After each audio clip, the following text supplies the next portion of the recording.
नमस्कार, मी लतिका। आज मी तुम्हाला मेथीची भाजी बनवून दाखवणार आहे। त्यासाठी बघा कढईमध्ये एक पळी तेल गरम करत ठेवले।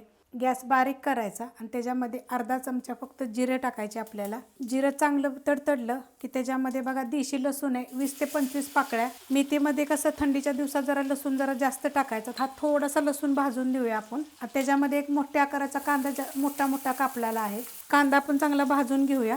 कांदा बघा आपल्याला जास्त असा लाल वगैरे करायचं नाही, अशा पद्धतीत भाजला गेला पाहिजे। त्याच्यामध्ये बघा 5 ते 6 मिरच्या मी अशा मोठ्या मोठ्या कुटून घेतलेल्या आहेत। कुटून घेतलं का नाही की त्याला चव चांगली येते। आता हे पण आपण 1 मिनिटभर परतूया। मिरची टाकल्यावर बघा 1 ते 2 मिनिट मी एकसारखं मीडियम गॅसवर परतून घेतलं। त्याच्यामध्ये एक छोट्या आकाराचं टमाटर मोठं मोठं कापलेलं आहे, बारीक कापलं तरी पण चालेल।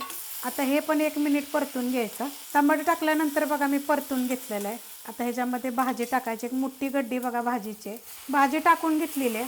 आता ते असे वर खाली करून घ्यायचे, मिक्स करून घेतलंय बघा। अशा पद्धतीत काय होतं, मीडियम गॅसवर एकसारखं आपण हलवलं की नाही की मग भाजी अशी जशी ही होईल ना तशी कमी कमी होत जाते आणि मोठी गड्डी होती बघा। आता ह्याच्यामध्ये थोडंसं आपण मीठ टाकून घेऊया। गॅस आपला मीडियम आहे, चवीनुसार मीठ टाकायचं, हलवून घेऊया।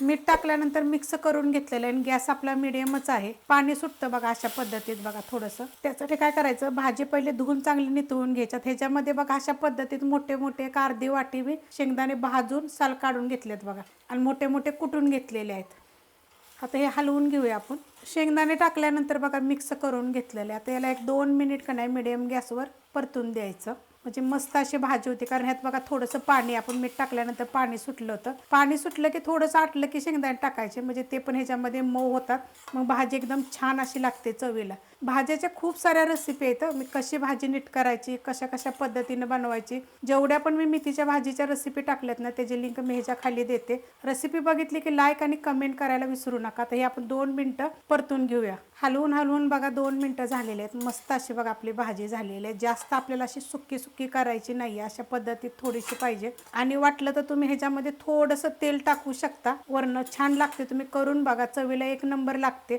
अशा पद्धतीची जर मेथीच्या भाजीची रेसिपी आवडली तर लाईक करा, सबस्क्राईब करा, कमेंट करा आणि शेअर बी करा।